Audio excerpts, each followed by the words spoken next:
भंडारदरा धरणग्रस्त विस्थापित शेतकऱ्यांनी वर्ग 2 जमिनी वर्ग 1 करण्याच्या मागणीसाठी महसूल विभागाकडे अनेकदा निवेदन दिलं आहे। अनेक वर्ष शेती करूनही प्रशासनाकडून जमिनींचे वर्ग 1 रूपांतर केले जात नसल्याचा शेतकऱ्यांचा आरोप आहे। दरम्यान या जमिनींची परवानगीशिवाय मोठ्या प्रमाणात खरेदी विक्री सुरू असल्याचंही शेतकरी सांगत आहेत। वन विभाग आणि जिल्हाधिकारी यांच्या परवानगीशिवाय झालेले व्यवहार बेकायदेशीर असल्यानं त्यावर कारवाई करण्याच्या मागणीसह अनेक मागण्यांसाठी शेतकरी कृती समितीच्या वतीनं रस्त्यावर उतरून आंदोलन करण्यात आलं। संगमनेर नगर परिषदेच्या 27 नगरसेवक आणि एका नगराध्यक्षाच्या जागेसाठी आज मतदान पार पडले। तांबे गट आणि खताळ गट यांच्यात चुरशीची लढत झाल्याचं पाहायला मिळालं असून उमेदवारांचे भविष्य आज मतपेटीत कैद झाले आहे। तर 3 जागांच्या निवडणुका पुढे ढकलल्या असून 21 डिसेंबरला मतमोजणी होऊन निकाल जाहीर होणार आहे। संगमनेर नगर परिषदेवर कोणाचा झेंडा फडकतो याची आता उत्सुकता लागली आहे। संगमनेर अँग्लो उर्दू हायस्कूलमधील मतदान केंद्रावर मतदानाच्या वेळी आज गोंधळ उडाला होता। थोरात आणि खताळ यांच्या कार्यकर्त्यांमध्ये शाब्दिक चकमक झाल्याचं पाहायला मिळालं, त्यामुळे मतदान केंद्रावर काही काळ तणावाचं वातावरण होतं। सुप्रीम कोर्टानं जिल्हा परिषद आणि पंचायत समिती निवडणुकांमध्ये 50% आरक्षणाची मर्यादा अनिवार्य केल्यानं अकोले तालुक्याच्या राजकारणात मोठी उलथापालथ होण्याची शक्यता आहे।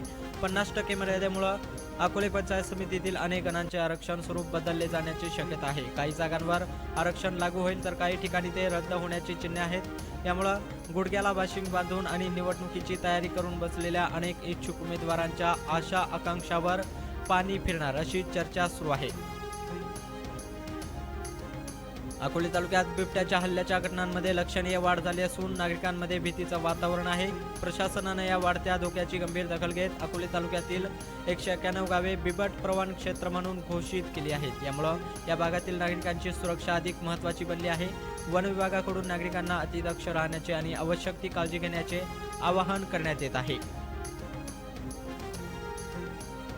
राजूर येथे दरवर्षी भरवले जाणारे डांगी आणि देशी जनावरांचे भव्य प्रदर्शन यंदा 6 ते 10 डिसेंबर या कालावधीत पिंपरकणे रोड परिसरात आयोजित करण्यात आलं आहे।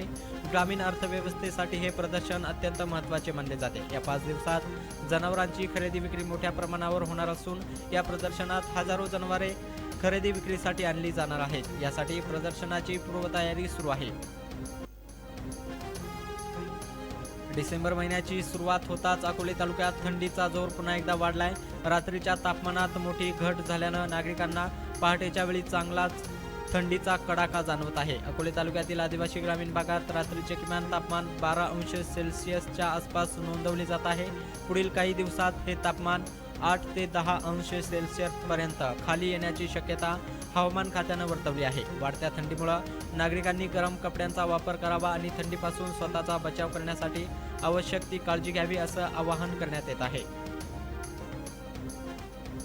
कोल्हारगोटी रोडवरील सुगाव परिसरात अगस्ती कारखान्याकडे जाणारा ऊसाचा ट्रॅक्टर पलटी होऊन अपघात झाला। यामध्ये ऊसाचे मोठ्या प्रमाणावर नुकसान झाले असून अपघाताचं नेमकं कारण अद्याप स्पष्ट नाही, पण ट्रॅक्टरचे संतुलन हरवणे किंवा रस्त्यावरील अस्थिर परिस्थिती यामध्ये कारणीभूत असू शकते।